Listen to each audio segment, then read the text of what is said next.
What if the simple act of helping someone cross the street was actually changing your entire destiny? And you had no idea you were being watched the entire time. Sarah Mitchell stood in a law office on the 22nd floor of a downtown Portland high-rise, staring at adoption papers spread across a mahogany table that probably cost more than her annual salary. Her hands trembled. Her uniform still smelled like burnt coffee and grease from the morning shift.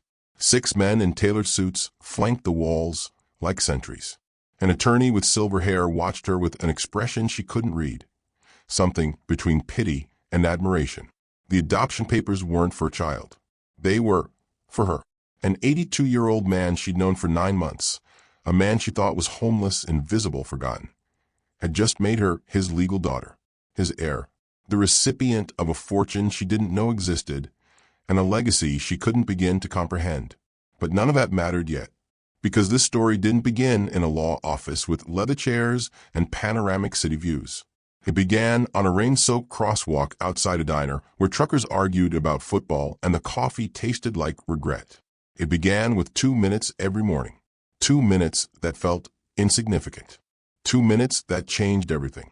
Sarah Mitchell was 28 years old and had spent the last 6 years pouring coffee at Riverside Diner in downtown Portland. The smell of burnt bacon grease had seeped into her hair, her clothes, her dreams. She worked double shifts 4 days a week, 6 in the morning until 10 at night, because survival required it. Her mother's cancer treatment had left behind a $47,000 debt that followed Sarah like a shadow with teeth. The collection agency called every Tuesday and Thursday at precisely 9:15 in the morning. She'd stopped answering. Her 5th-floor walk-up apartment had peeling wallpaper that resembled dead skin and a heater that had given up 3 winters ago. The landlord had stopped pretending to care. Overdue rent notices accumulated on her kitchen counter like accusations. She stacked them in chronological order because at least that gave the chaos some structure. The nursing school acceptance letter sat on her nightstand in a cheap frame she'd bought at a dollar store. $62,000 in tuition. She read it sometimes before falling asleep, the way other people read fairy tales. It represented a life she could see clearly but couldn't touch.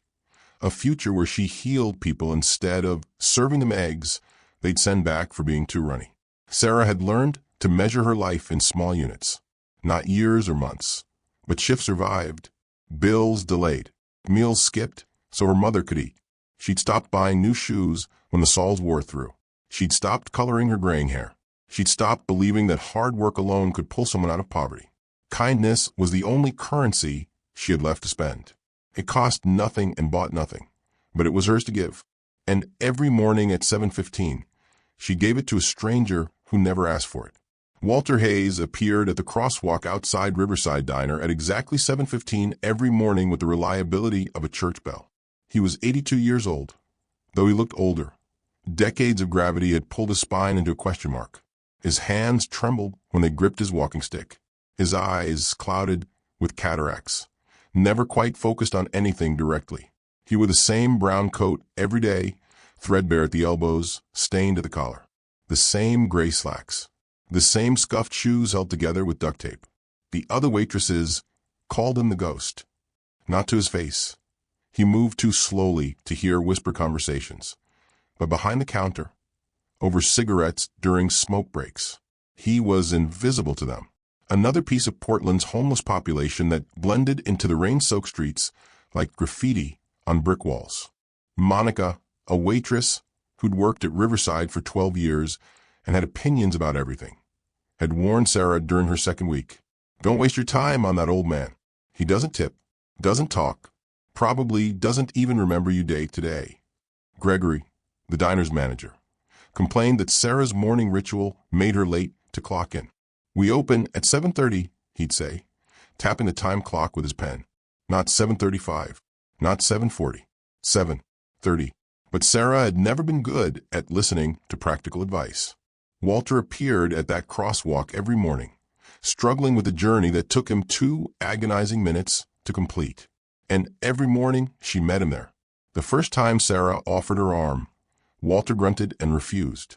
He didn't make eye contact, didn't acknowledge her presence beyond that dismissive sound, something between annoyance and suspicion. She stood there anyway, waiting on the curb beside him, while morning commuters rushed past with coffee cups and briefcases. The crossing signal changed. Walter stepped into the street at a pace that defied the concept of urgency. Cars honked. A taxi driver leaned on his horn and shouted something obscene. Sarah walked beside him, matching his glacial speed, feeling the weight of impatient stares boring into her back. 2 minutes to cross a street. It felt like 2 hours. On the other side, Walter shuffled toward the library bench without a word. Sarah returned to the diner where Gregory stood in the doorway, arms crossed, scowling at his watch. She clocked in 4 minutes late.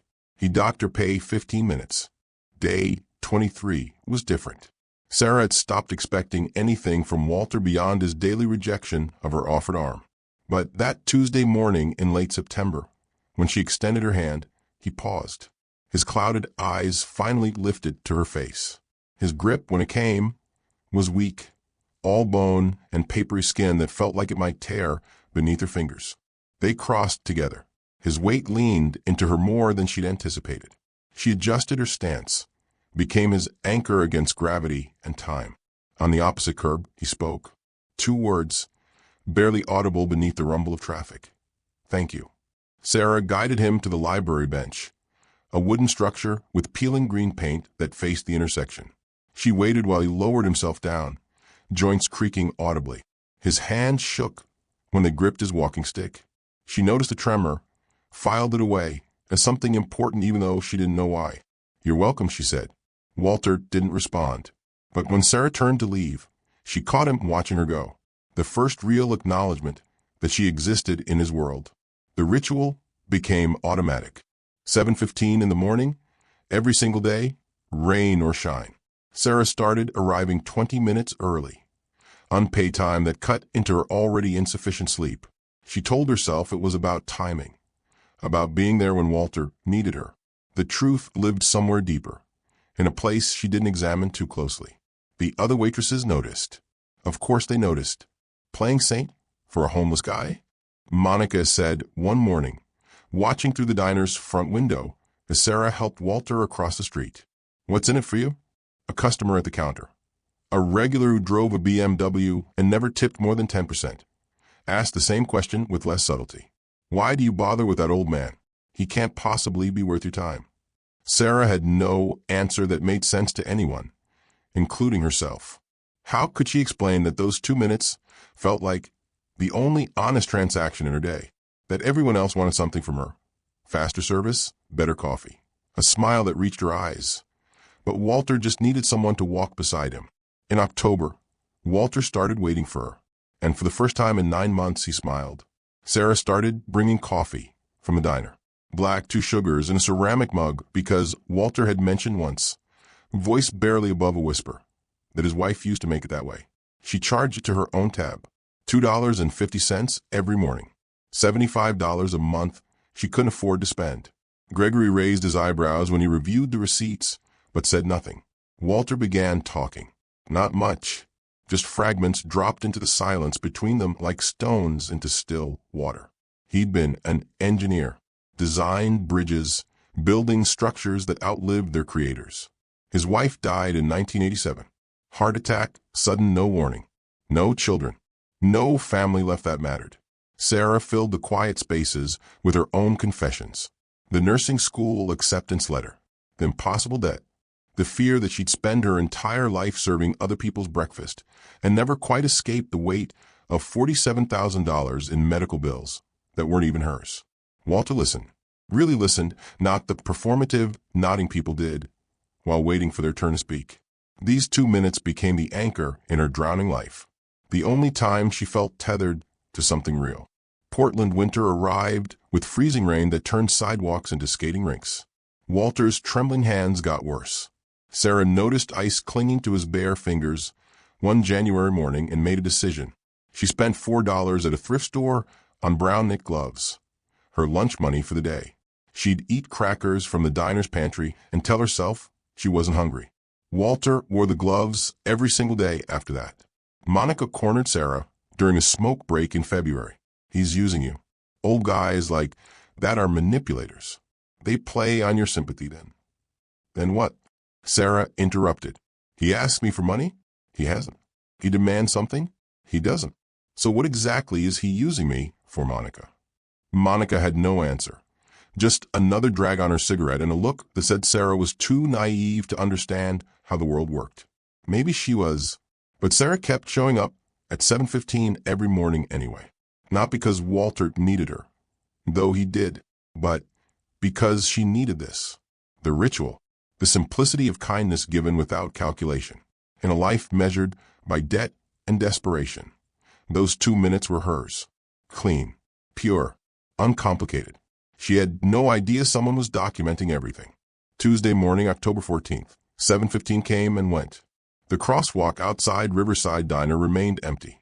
Sarah stood on the curb, scanning the street in both directions, telling herself Walter was just running late. Old people ran late sometimes. Maybe he'd overslept. Maybe the Portland rain had delayed him. 7:30 arrived. Still no Walter. Sarah's concern crystallized into something sharper. She crossed the street alone and checked the library bench, empty except for rain pooling in the weathered grooves of green paint. Inside the library, the morning clerk looked up from her computer with mild recognition. "The old man who sits on the bench outside?" Sarah asked. "Have you seen him today?" The clerk shook her head. "Haven't seen Walter in 2 days, actually. Unusual for him." 2 days. The word lodged in Sarah's chest like a splinter. She couldn't focus during her shift. Poured coffee into saucers instead of cups.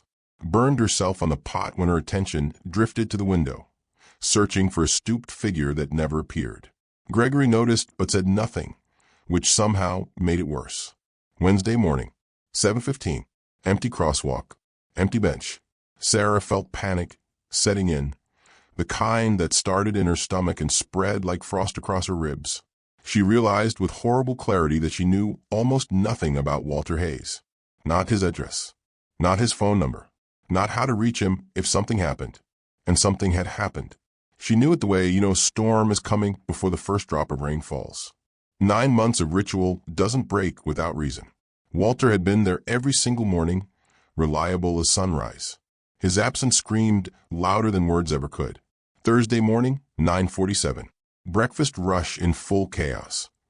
Truckers shouting orders, griddle sizzling, dishes clattering. Sarah moved through the noise on autopilot, her mind still circling Walter's empty bench like a moth around dead light. The door opened. 6 men entered Riverside Diner. Not customers. Wrong energy entirely. Each stood over 6'2", wearing tailored black suits that probably cost more than Sarah's car. They moved with military precision, scanning the room like Secret Service agents sweeping for threats.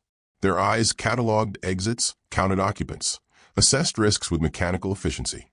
The entire diner fell silent. Conversations died mid-sentence. Forks froze midair.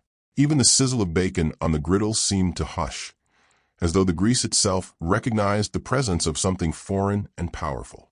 A trucker at the counter stared openly, coffee cup suspended halfway to his lips. Monica, carrying a pot of fresh coffee, stopped so abruptly that physics took over. The pot slipped from her fingers and shattered against the tile floor. Nobody moved to clean it up. The men in black suits didn't even glance at the noise. Gregory emerged from the kitchen, wiping his hands on his apron. Confusion etched across his face. "Can I help you, gentlemen?" The 6 men ignored him completely, their attention fixed on something. Someone in the back section of the diner. They parted like a military formation, creating a path down the center aisle. A 7th man entered. He was perhaps 60 years old, with silver hair swept back from a face that had seen 1,000 courtrooms, and won most of them. His charcoal 3-piece suit fit him the way armor fits a knight. Perfectly, purposefully. A leather briefcase hung from one hand. Gold cufflinks caught the fluorescent light. His shoes were polished to mirror brightness, reflecting the scuffed linoleum beneath them like an accusation. He walked directly to Sarah's section, past empty tables where customers sat frozen, past Monica's shattered coffee pot, past Gregory's stammered questions. His trajectory was precise, predetermined. He stopped at Sarah's table, looked directly at her with eyes that had assessed 1,000 witnesses and found most of them wanting. "Are you Sarah Elizabeth Mitchell?" The voice carried the precision of a man who'd spent decades measuring words for legal weight. Not a question born of uncertainty. A confirmation of fact he already knew. Sarah's full legal name hung in the air between them. She hadn't been called Sarah Elizabeth since her mother's hospital admission forms. Her hand started shaking. The coffee pot she'd been holding rattled against its saucer. Yes, is something wrong? The other waitresses materialized from their stations, like sharks drawn to blood. Monica positioned herself near the kitchen door. A younger server named Ashley pulled out her phone, not even pretending she wasn't recording. The customers had abandoned all pretense of eating. This was better than television, better than anything that happened in Riverside Diner on a normal Thursday morning. The man reached inside his suit jacket. Sarah's breath caught. An absurd cinematic moment where her brain supplied images from crime dramas and news reports. But he withdrew only a business card, extending it with the formality of a diplomat presenting credentials. "My name is Richard Caldwell, attorney with Caldwell & Associates," he said. "I represent the estate of Walter Hayes."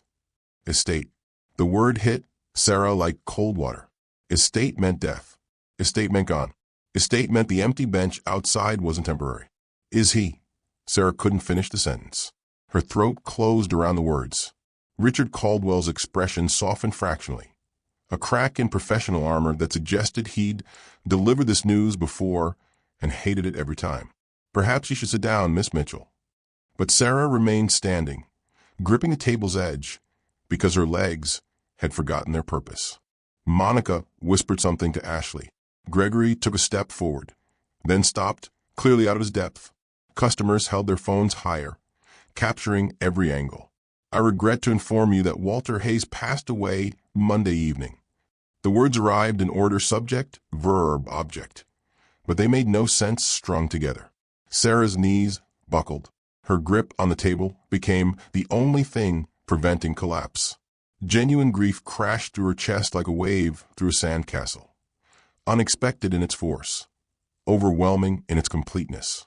"But I just saw him Friday," Sarah heard herself saying. "He was fine. He was drinking his coffee and telling me about a book he'd been reading, and he was fine." Richard Caldwell's voice remained steady, professional. Peacefully in his sleep. No pain. The medical examiner confirmed he simply didn't wake up Tuesday morning. Tuesday. The day Sarah had stood at an empty crosswalk, telling herself he was just late.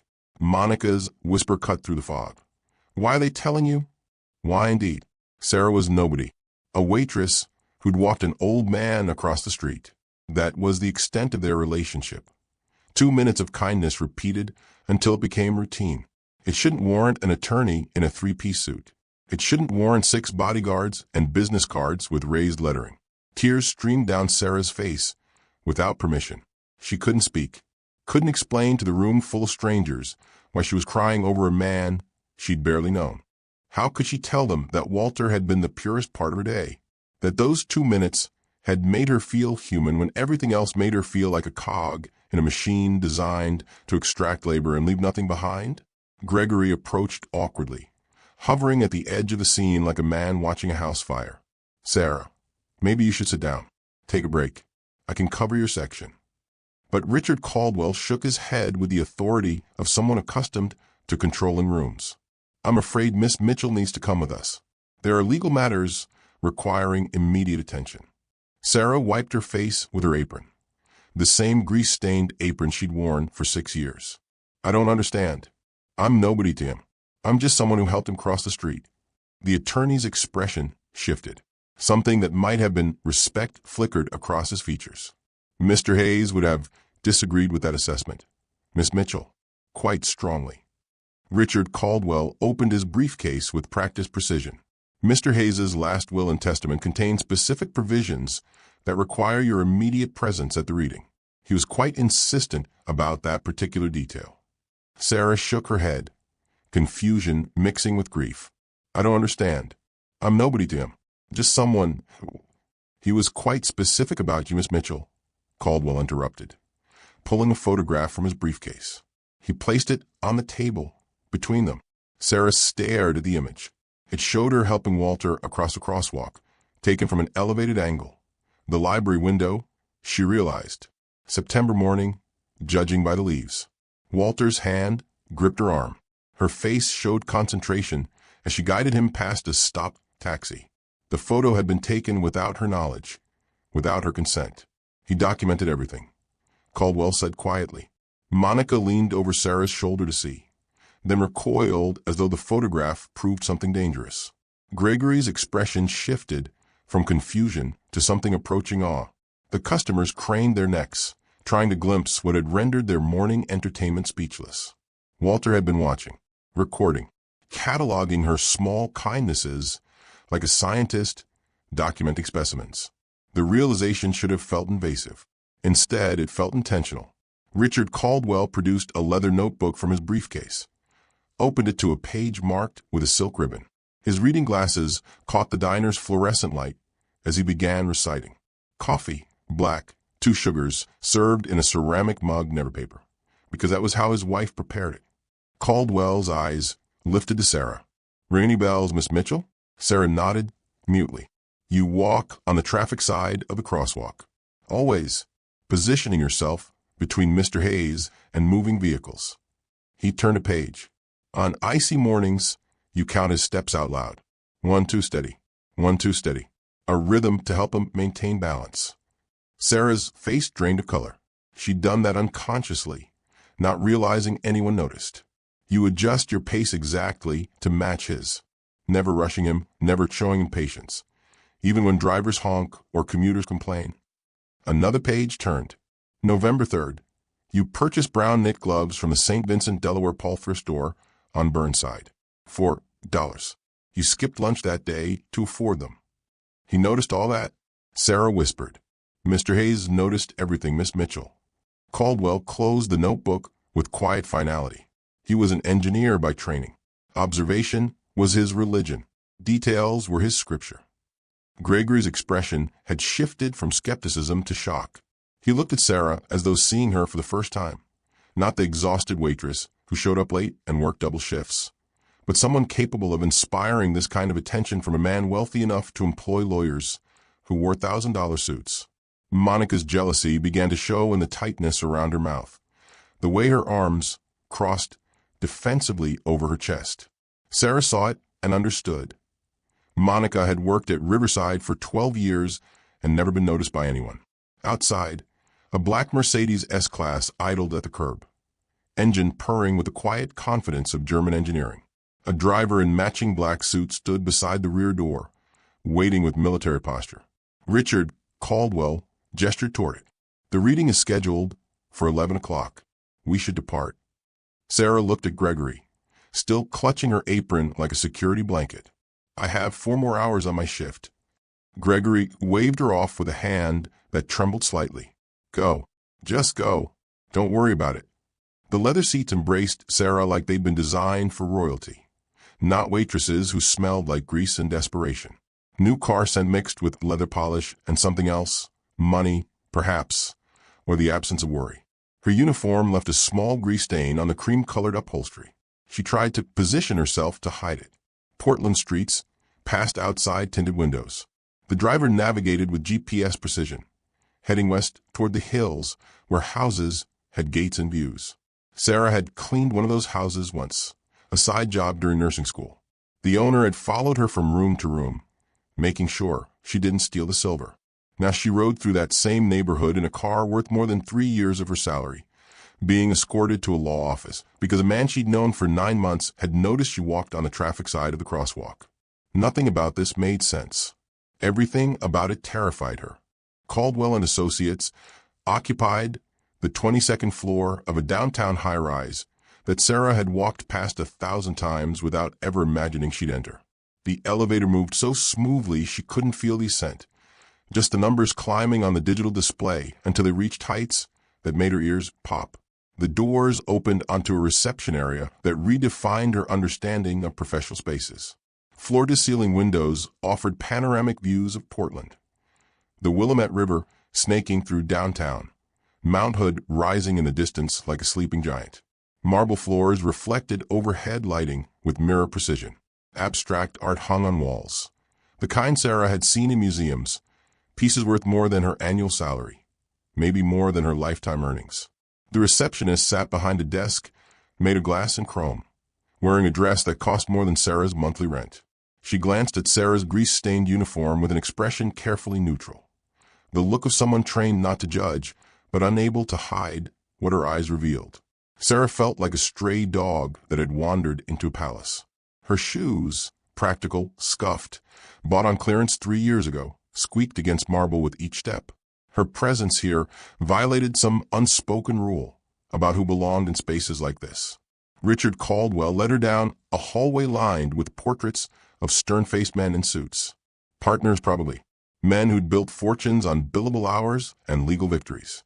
At the end of the hall, double doors opened into a conference room that made the reception area look modest. A mahogany table stretched the length of the room, surrounded by leather chairs that probably cost more than Sarah's car. More windows, more views, more evidence that she'd stumbled into a world designed for people who didn't count pennies or skip meals or worry about broken heaters. 3 people sat at the far end of the table. All 3 turned to stare at Sarah with expressions ranging from confusion to contempt. She recognized hatred when she saw it. These people had been waiting, and they were not happy about who they'd been waiting for. Marcus Hayes looked exactly like the kind of man who drove a Tesla and talked loudly on his phone in coffee shops. 43 years old, wearing a designer suit, Tom Ford, Sarah guessed, though she only knew the name from magazines and dentist offices. His hair had been slicked back with product that reflected the overhead lighting. A Rolex clung to his wrist like a status symbol given physical form. Spray tin-colored his skin, an orange shade not found in nature.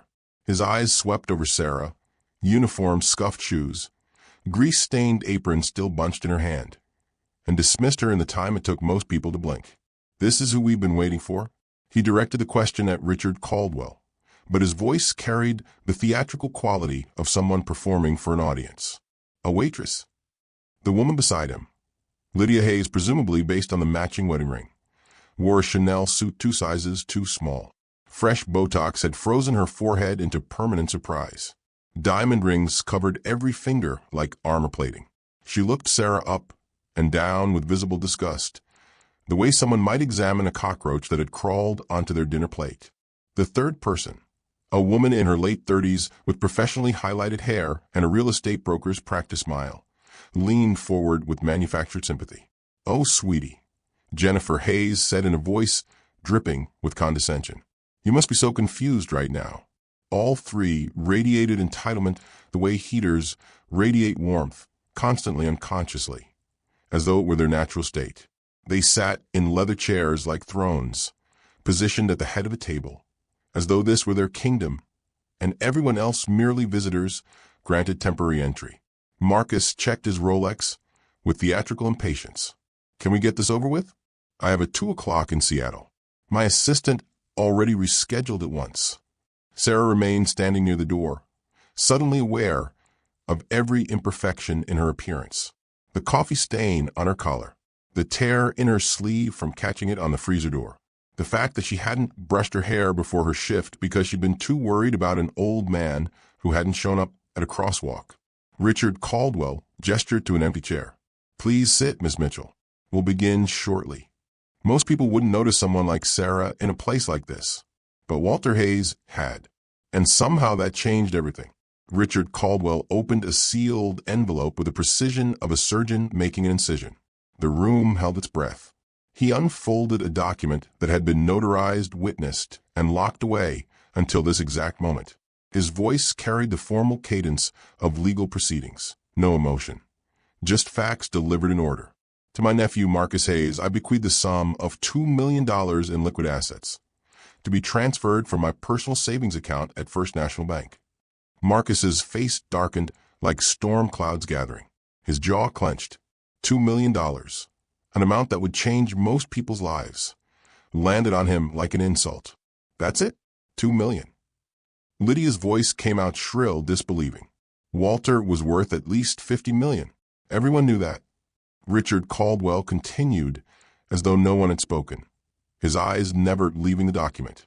"To my niece, Jennifer Hayes, I bequeath the rental properties located in Lake Oswego, including all associated land and existing structures." Jennifer's practiced real estate smile cracked. The ones that need foundation repairs? Those properties. Her voice climbed an octave. The ones with the black mold and the tenant lawsuits. Marcus slammed his palm against the mahogany table. The sound cracked through the conference room like a gunshot. This is insulting. Uncle Walter had investments, businesses, real estate holdings across 3 states. Richard Caldwell looked up from the will with the patience of a man who'd witnessed 1,000 entitled heirs react to disappointment. Your uncle's wishes were very clear, Mr. Hayes. Quite deliberately clear, in fact. Sarah sat in her chair, feeling like an intruder at a family funeral. This had nothing to do with her. These people were fighting over millions while she worried about making rent. She shouldn't be here. Whatever Walter had wanted from her presence, it was a mistake. Old men got confused, made poor decisions, wrote wills that reflected dementia rather than sound judgment. She started to stand, ready to excuse herself, let these people conduct their family business without an audience. Richard Caldwell's next words stopped her mid-movement. To Sarah Elizabeth Mitchell, waitress at Riverside Diner, located at 412 Broadway Street, Portland, Oregon, the room went silent. Every eye turned to Sarah. Marcus, Lydia, Jennifer. All 3 stared at her with expressions ranging from confusion to barely contained rage. The air in the conference room changed texture, became thicker, harder to breathe. Richard Caldwell's voice continued, measured and precise. I bequeath the sum of $250,000 to be transferred immediately upon probate completion. Sarah stopped breathing, not metaphorically. Her lungs actually ceased functioning. $250,000. The number was so large it didn't fit in her understanding of reality. Every debt paid. Her mother's medical bills, $47,000, erased.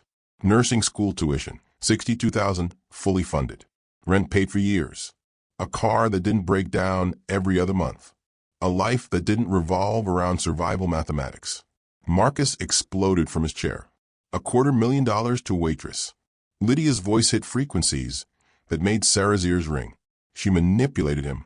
This is textbook elder abuse. She probably drugged his coffee every morning.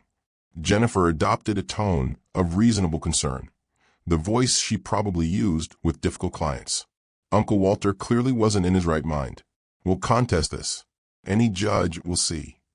Richard Caldwell interrupted with the authority of a man accustomed to controlling courtrooms. Mr. Hayes was evaluated by 3 independent physicians in the month before his death. Dr. Patricia Zimmerman, Dr. James Chun, and Dr. Robert Kowalski. All 3 certified him as mentally competent. Their evaluations are attached to the will as Exhibits A, B, and C. Sarah's hands trembled so violently she had to grip the table edge. Her voice came out barely above a whisper. I don't understand. Why would he do this? I just helped him cross the street. That's all. There's more, Miss Mitchell, Richard Caldwell said quietly. Marcus spun toward the attorney, face red enough to suggest cardiac concerns. More? What else could there possibly be? Lydia looked at Sarah with hatred so pure it was almost admirable in its intensity. She's been planning this. Probably researched him online.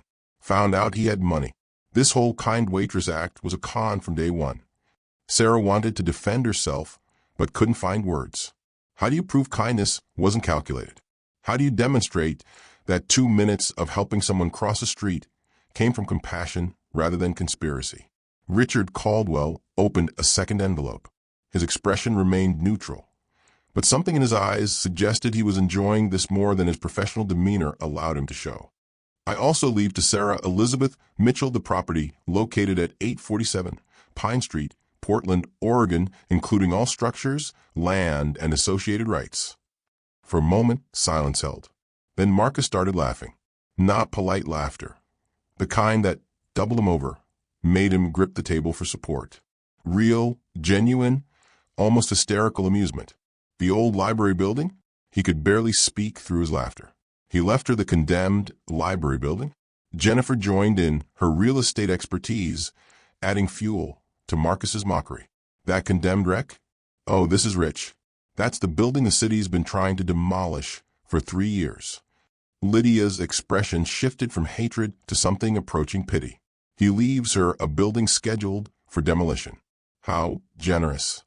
Sarah's confusion deepened into something approaching vertigo. She had no idea what they were talking about. I don't know what that is. Marcus wiped tears from his eyes, still chuckling. It's a money pit, sweetheart. Costs more to tear down than it's worth. Asbestos in the walls, foundation issues, failed inspections. The city wants it gone but won't pay for removal, so it just sits there rotting. Jennifer leaned back in her chair, arms crossed, smiling with genuine amusement now. Congratulations on your inheritance of debt and asbestos. You'll spend that $250,000 just getting rid of the liability. All three laughed together. Marcus's booming guffaws, Lydia's sharp cackles, Jennifer's knowing chuckles. They laughed at Sarah's confusion, at her grease-stained uniform, at her presence in this conference room. They laughed because Walter Hayes had played a joke on them all, leaving his fortune to family and his garbage to a stranger. Sarah's face burned with humiliation. She understood now. This was punishment for her presumption, for thinking those 2 minutes mattered, for believing Walter had seen something in her worth valuing. He'd left her money with one hand and debt with the other, a cosmic joke at the expense of a waitress who'd thought kindness meant something. Richard Caldwell waited. He sat perfectly still, hands folded on the table, expression unchanged. The laughter continued for 15, 20, 30 seconds. He let it run, its course like a fever breaking. When the room finally quieted, Marcus still wiping his eyes, Lydia shaking her head with residual giggles, Jennifer smirking at her phone, Richard Caldwell spoke. His voice cut through the aftermath like a blade through silk. If I may continue. Richard Caldwell opened a second envelope, thicker than the first, sealed with red wax that bore an embossed insignia. He broke the seal with deliberate slowness, unfolded the document inside, and began reading in the same measured tone that had delivered every other clause. Included with the property at 847 Pine Street is the investment portfolio and business holdings currently managed under the Hayes Development Trust, including all subsidiary companies, real estate holdings, and financial instruments. Marcus stopped mid-laugh. What trust? Richard Caldwell continued reading as though the question hadn't been asked. Said portfolio, as of the most recent quarterly valuation, is currently valued at approximately $8.7 million. Complete silence. Not the dramatic silence of revelation. The absolute silence of cognitive dissonance. The kind of quiet that happens when reality shifts so dramatically that brains need a moment to recalibrate. You could hear breathing. You could hear the climate control system humming through ceiling vents. You could hear traffic from 22 stories below. Jennifer spoke first, voice stripped of its earlier amusement. That's not possible. Dad said Walter lost everything in the '08 crash. The business went under. The investments vanished. Richard Caldwell looked at her over his reading glasses. Mr. Hayes was quite strategic about what information he shared with family members, particularly regarding his financial recovery and subsequent investments. Marcus's face underwent a transformation that would have fascinated medical professionals. Spray to orange shifted to pale white, then flushed to arterial red. His hands gripped the table edge, hard enough to make his knuckles bloodless. $8 million? 8.7. Richard Caldwell corrected mildly. As of last quarter, the trust has been appreciating at approximately 12% annually. Lydia looked like she might vomit. Her hand covered her mouth. Diamond rings caught the light as her fingers trembled. Sarah couldn't process the words. $8.7 million. The phrase made sense individually, $8.7 million. But strung together it became nonsense. A number too large to attach meaning to. She'd been excited about $250,000, terrified by a condemned building. And now this attorney was he saying she owned $8 million? That couldn't be right. There had been a mistake. A decimal point misplaced. A zero added accidentally. Old men didn't leave $8 million to waitresses who helped them cross streets. That didn't happen in real life. That happened in movies and fairy tales and stories designed to make people feel hopeful about a world that crushed hope as efficiently as it crushed everything else. Marcus's voice came out strangled, barely human. We're his family, his blood. You're telling me he left $8 million to a stranger who poured him coffee? Richard Caldwell closed the document, removed his reading glasses, and looked directly at Marcus Hayes with an expression that suggested he'd been waiting 9 months to deliver this particular line. Mr. Hayes didn't leave Miss Mitchell anything because she poured coffee. He left it to her because she walked on the traffic side of the crosswalk. Richard Caldwell reached into his briefcase and produced a brass key on a leather fob. He slid it across the mahogany table to Sarah. Mr. Hayes left explicit instructions for you to visit his private study, alone, before any further legal proceedings. The key felt heavy in Sarah's palm, weighted with more than brass. The address is in Dunthorpe, Caldwell continued.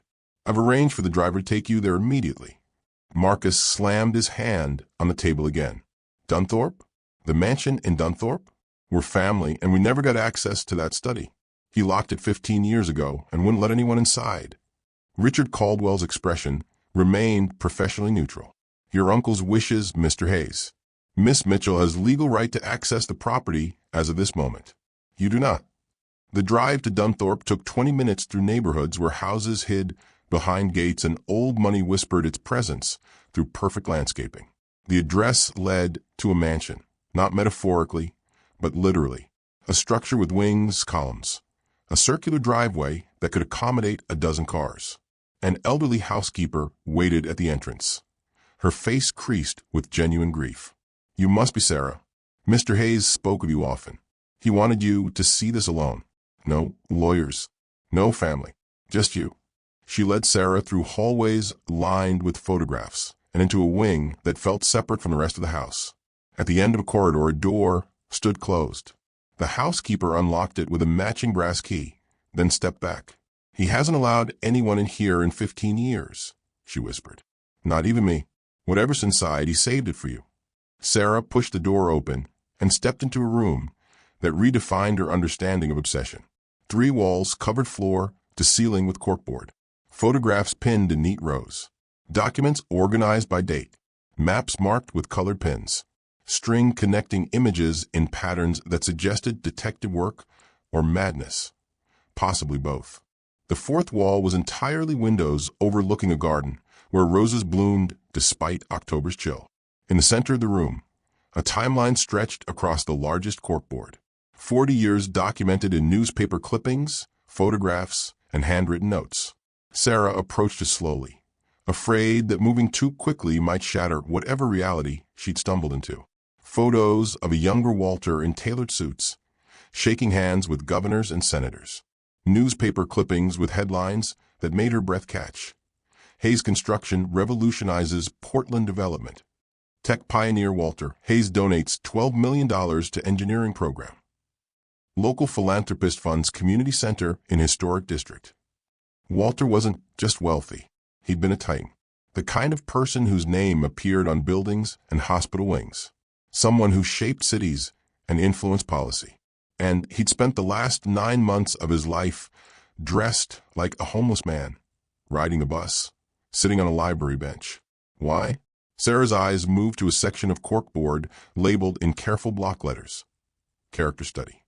Her photograph, dozens of them, taken from various angles, different locations, all without her knowledge.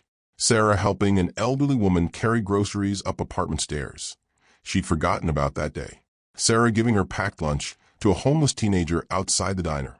She'd told her mother she'd eaten at work. Sarah stepping between a drunk customer and Monica when the man had gotten aggressive. That had cost her a bruised wrist and 0 tips. Every small kindness she'd performed thinking no one watched. Walter had documented. Not just the crosswalk ritual, but everything. Months of observation. Years, possibly, given the dates on some photographs. This wasn't random. This wasn't a sweet old man rewarding a nice gesture. This was a years-long test. A systematic evaluation of character performed with engineering precision. Sarah felt violated and honored in equal measure. Someone had cared enough about her character to study it like a scientific specimen. Someone had believed virtue mattered enough to document and reward. Sarah moved to the desk positioned beneath the windows. Its surface held only two items: a silver-framed photograph and a sealed envelope with her name written in shaking script. The photograph showed a young woman in her 30s, hard hat perched on dark hair, warm smile directed at whoever held the camera. She stood in front of a construction site, blueprints tucked under one arm. The back of the photo, when Sarah turned it over, bore an inscription in faded ink: Eleanor Hayes, 1945 to 1987, my heart. Sarah opened the envelope with trembling fingers. The letter inside spanned 3 pages, handwritten, dated 2 weeks before Walter's death. Dear Sarah, if you're reading this, I've passed on. I hope it was peaceful. I hope I didn't suffer. But mostly, I hope you'll understand what I'm about to tell you. Eleanor created community centers when developers wanted luxury condos. She built after-school programs when politicians wanted tax cuts. She established scholarship funds when everyone said education was a personal responsibility, not a community investment. She believed buildings should serve people, not profit.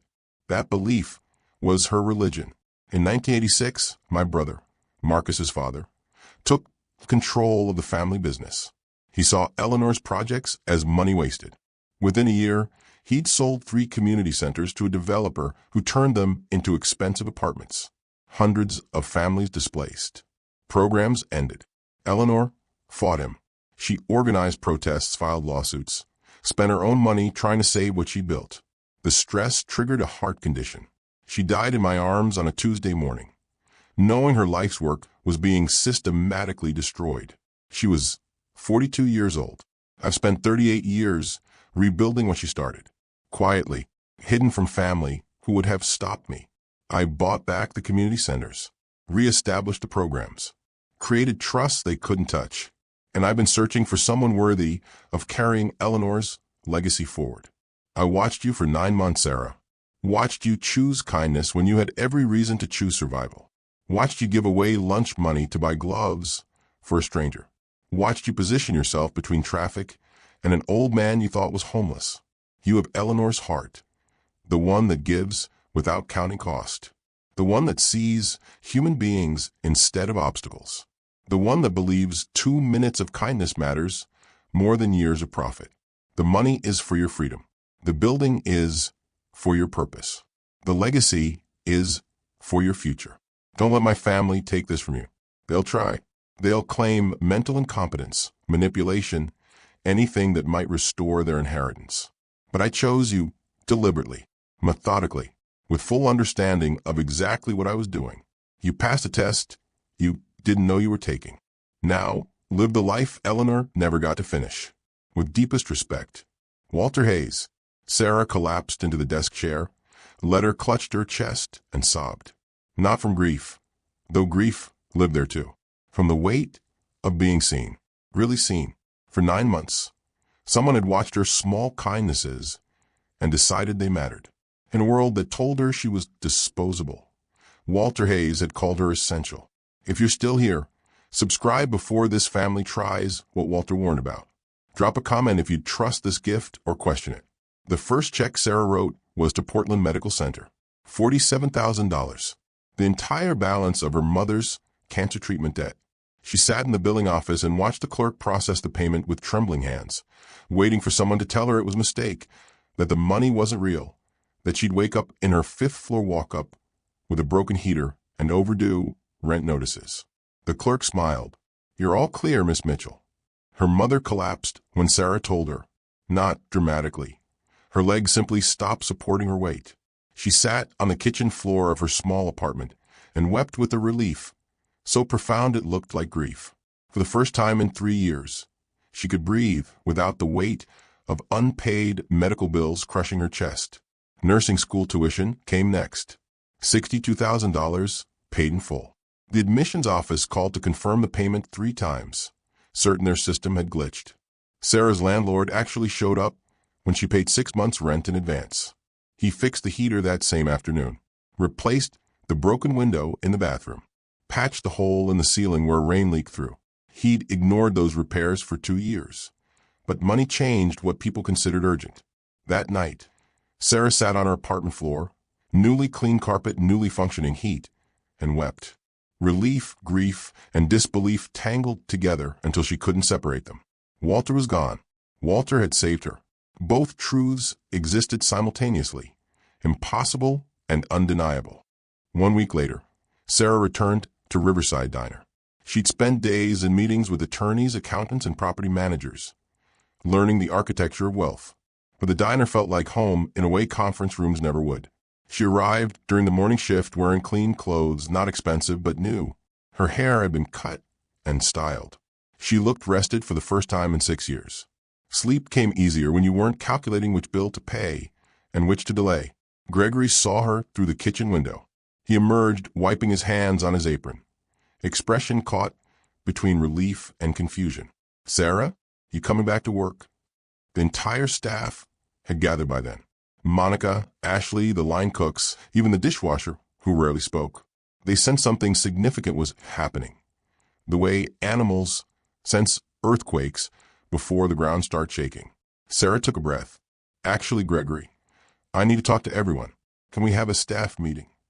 They assembled in the dining area before opening, pulling chairs from tables, curiosity and concern written across their faces. Sarah stood near the counter where she'd poured coffee for 6 years, suddenly aware of how many hours she'd spent in this space. How many double shifts? How many skipped meals? "I'm the new owner of the building Riverside leases," she said quietly. Complete shock. Monica's face drained of color. Ashley's mouth fell open. Gregory gripped the back of a chair hard enough to make his knuckles white. "You're going to evict us?" Gregory's voice came out hoarse. "Raise the rent? We can't afford." Sarah held up a hand. This was her moment of power. She could crush them the way poverty had crushed her for years. Could make them feel small the way Monica had made her feel small. Could extract revenge for every dismissive comment, every mock kindness. Sarah took a breath and made a choice Walter would have recognized. No one is getting fired. No rent increase. The relief in the room was palpable, but suspicion remained. People who'd spent their lives being exploited didn't trust generosity easily. "This diner runs because of you," Sarah continued. "Your experience, your relationships with regulars who've been coming here for decades. Gregory, you know every supplier, every vendor, every health code by heart. Monica, you remember customer orders before they sit down." She looked around the room, meeting eyes that had watched her struggle for 6 years. "I don't know how to manage a property or run a business. I'm going to need your help." Monica's suspicion crystallized into words. "Why should we help you? You're rich now. You don't need us." "Because Walter believed in second chances," Sarah said simply. "He gave me one when I didn't know I needed it. I want to give you one too." She outlined the changes. Profit-sharing plan based on years of service. Health insurance, real insurance, not the catastrophic coverage that paid nothing until you'd already lost everything. Raises tied to seniority rather than favoritism. Paid sick leave. 2 weeks vacation. Gregory's eyes welled up. His voice cracked when he spoke. "I've worked here 19 years without insurance. My wife needs medication we can't afford. I've been," he couldn't finish. "Not anymore," Sarah said. The room remained quiet, processing a reality where waitresses became owners and bosses cried over health insurance, where kindness flowed downward instead of being extracted upward, where someone who'd escaped poverty remembered what it felt like to drown. Monica stared at her hands. Ashley wiped her eyes. The dishwasher smiled for the first time since Sarah had known him. Week 2 tested Sarah's resolve. The kitchen dishwasher broke down during lunch rush, flooding the floor with scalding water and food debris. An $8,000 repair. The rental company said it would take 5 days to install a replacement. 5 days of closure that would bankrupt most small diners. Old Sarah would have panicked, would have called every repair shop begging for payment plans, would have stayed up all night calculating which bills could be delayed to cover emergency expenses. New Sarah called the commercial repair company, paid for emergency service, and rented temporary equipment for next-day installation. The diner reopened the following morning. Total cost, $12,000, paid without hesitation. The staff watched this transformation with quiet astonishment. She had resources, and she used them for them, not to enrich herself, but to protect their livelihoods. When you worked in an industry where owners squeezed every penny from employees while claiming poverty. Generosity felt revolutionary. Monica approached Sarah during the afternoon lull. Her voice came out quiet, stripped of its usual sarcasm. "I'm sorry for what I said about Walter. About you using him. I was wrong." Sarah nodded. Acceptance without gloating. "You were protecting yourself. I understand." "No," Monica said. "I was jealous of your kindness. I forgot how to be kind somewhere along the way." It was the first genuine respect Sarah had earned, not through inheritance or luck, but through proving that power didn't require cruelty, that you could have resources and remain human.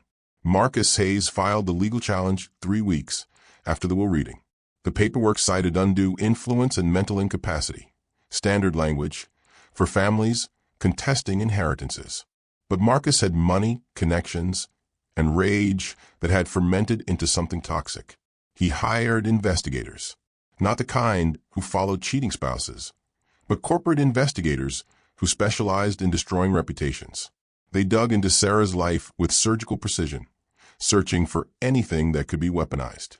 They found her Google search, one search performed 9 months earlier, after her second conversation with Walter. She typed his name, curious about the old man who'd finally spoken to her. The search results had shown articles from the 1980s about Hayes construction, about engineering awards, about philanthropic donations. Nothing about current wealth. Nothing that would have indicated Walter was worth millions. Marcus's attorney spun it as premeditation. She'd researched him, identified him as wealthy, constructed an elaborate con designed to extract his fortune. The timeline didn't matter. That the search had happened months before Walter revealed anything personal. That Sarah had no way of knowing he still had money. Facts bent easily when you had expensive lawyers. Jennifer joined the lawsuit, adding property dispute claims. The building at 847 Pine Street should have gone to family, she argued. Sarah had no legitimate claim to Hayes' family assets. The media discovered the story like sharks finding blood. Waitress inherits millions. Family cries foul ran as the lead story on local news. Sarah's photograph, taken from her old social media, showing her exhausted in her Riverside uniform, appeared next to Walter's mansion. The contrast told the story Marcus wanted told. Greedy opportunist versus vulnerable elderly man. Sarah watched the coverage from her apartment, stomach churning. They were taking Walter's gift and twisting it into something ugly. The hearing was scheduled for Multnomah County Courthouse on a gray November morning that matched Sarah's mood. Judge Patricia Morrison would decide whether Walter's will stood as written or whether his fortune reverted to family who'd ignored him for decades. Marcus arrived with 3 attorneys, a litigation team that had successfully overturned estates worth far more than Walter's. He'd hired a media consultant who positioned news cameras at strategic angles, ensuring his statement would trend on social media within hours. My uncle was vulnerable, isolated, and manipulated by someone who saw an opportunity, Marcus told reporters, voice heavy with manufactured grief. We're fighting for justice, for Walter's true wishes, not the wishes of someone who spent months grooming an elderly man for financial gain. Lydia stood beside him, fake tears streaming down her Botox face. She'd worn black mourning clothes, though she'd never visited Walter in the years before his death. Sarah had only Richard Caldwell. 1 attorney versus 3. No media team. No prepared statements. Just the truth, which felt insufficient against the machinery Marcus had assembled. The courtroom packed with observers, journalists, law students, people who'd followed the story and wanted to witness the outcome. Sarah's mother sat in the back row, hands clasped in prayer, looking smaller than Sarah remembered. She'd aged a decade in the weeks since Walter's death, stress carving new lines around her eyes. Marcus made a show of acknowledging supporters, shaking hands like a politician at a rally. He looked at Sarah once, a look of such contempt it felt physical. She was the obstacle between him and $8 million. Nothing more, nothing human. The bailiff called the court to order. Judge Morrison entered. A woman in her 60s with the expression of someone who'd heard every lie wealth could buy and remained unimpressed. Sarah was called to the stand first. She placed her hand on the Bible, swore to tell the truth, and sat in a chair designed to make witnesses feel exposed. Marcus's lead attorney, a man named Thornton with silver hair and a voice trained for intimidation, approached with a smile that promised destruction. "Miss Mitchell, how much research did you conduct on Walter Hayes?" Sarah kept her voice steady. "I Googled him once after we first talked." "Ah." Thornton's voice carried theatrical triumph. "So you admit to researching his background. Premeditation." "I learned he'd been an engineer," Sarah said calmly, "that he'd worked on bridges and buildings. The articles about his wealth were from the 1980s. There was nothing about current finances, nothing that indicated he had money." Thornton paced, performing for the courtroom. "And yet here you are, beneficiary of nearly $9 million. Quite a return on investment for someone who claims she expected nothing."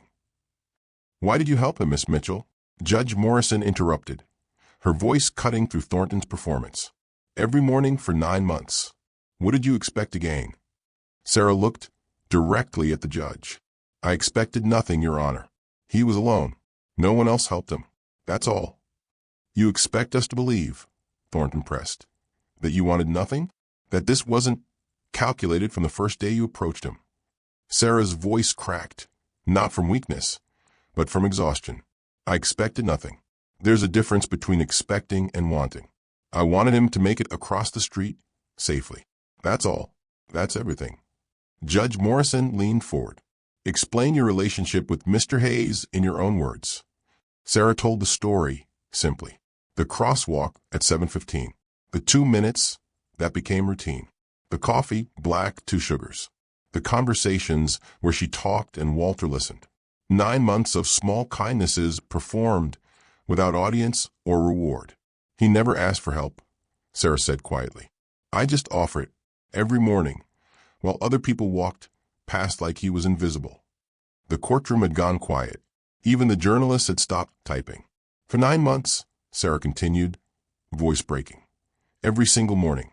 I thought I was just helping an old man cross the street. I didn't know he was testing me. I didn't know he was documenting everything.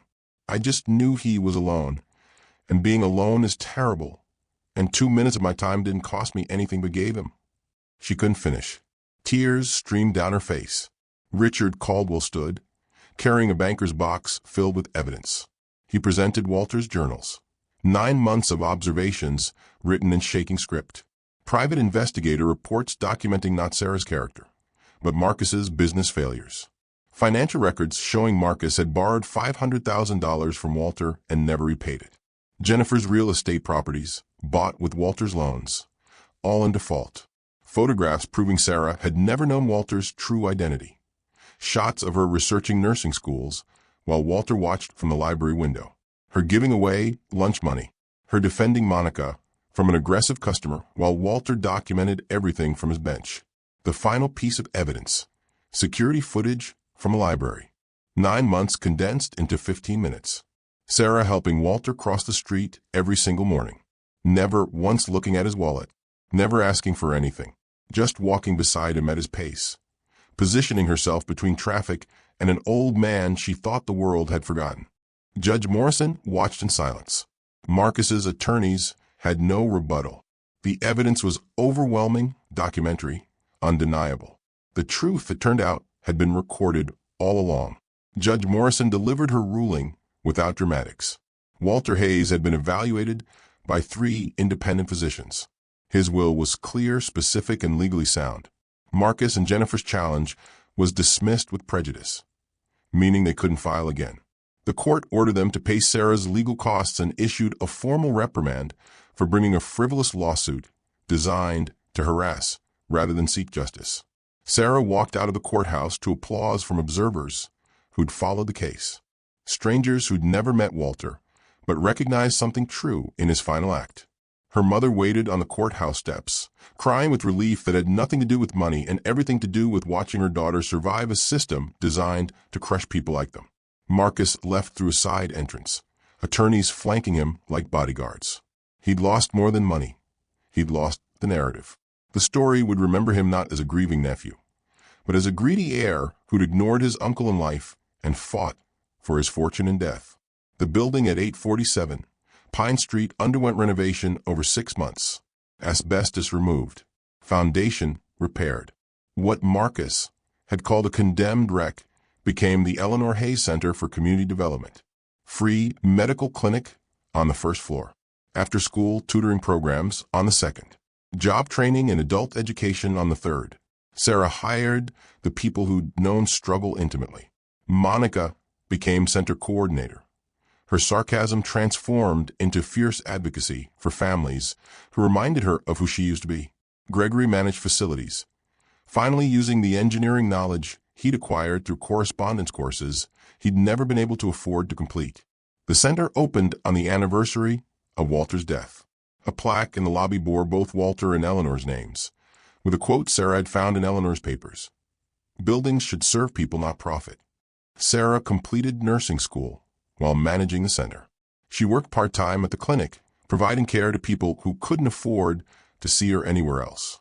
The Hayes Foundation, established with Walter's instructions and Sarah's partnership, funded nursing scholarships for students who came from poverty. 20 scholarships the first year, 50 by the third.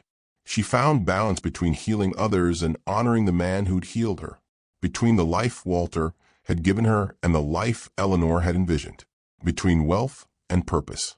The greatest inheritance we receive isn't counted in dollars. It's measured in moments, the 2 minutes we give when no one's watching, the kindness we offer when there's no reward, the human dignity we extend when someone feels invisible. Walter Hayes didn't test Sarah's ambition. He tested her heart, and she passed not because she was perfect, but because she was present. Most tests announce themselves. They come with study guides and preparation time. But the tests that matter most arrive disguised as ordinary mornings, routine kindnesses, 2 minutes at a crosswalk. Walter understood that character reveals itself not in grand gestures, but in small choices repeated until they become who we are. Who are the invisible people in your own life? The ones you pass every day without seeing? The elderly neighbor who struggles with grocery bags. The janitor who cleans your office. The person asking for help whom everyone else ignores. And if someone watched your daily actions for 9 months, documented your small choices, your moments of kindness or cruelty, your presence or absence, would they find you worthy of trust? Would they see character or calculation? Walter Hayes believed kindness was worth $8 million. What do you believe it's worth? If this story moved you, hit that like button. Drop a comment. What would you have done in Sarah's situation? Would you have helped Walter every morning without knowing who he was? Subscribe for more stories about ordinary people whose simple acts of kindness changed their destinies. Because maybe you're being tested right now and don't even know it. Share this with someone who needs to remember that goodness still matters in a world that often forgets.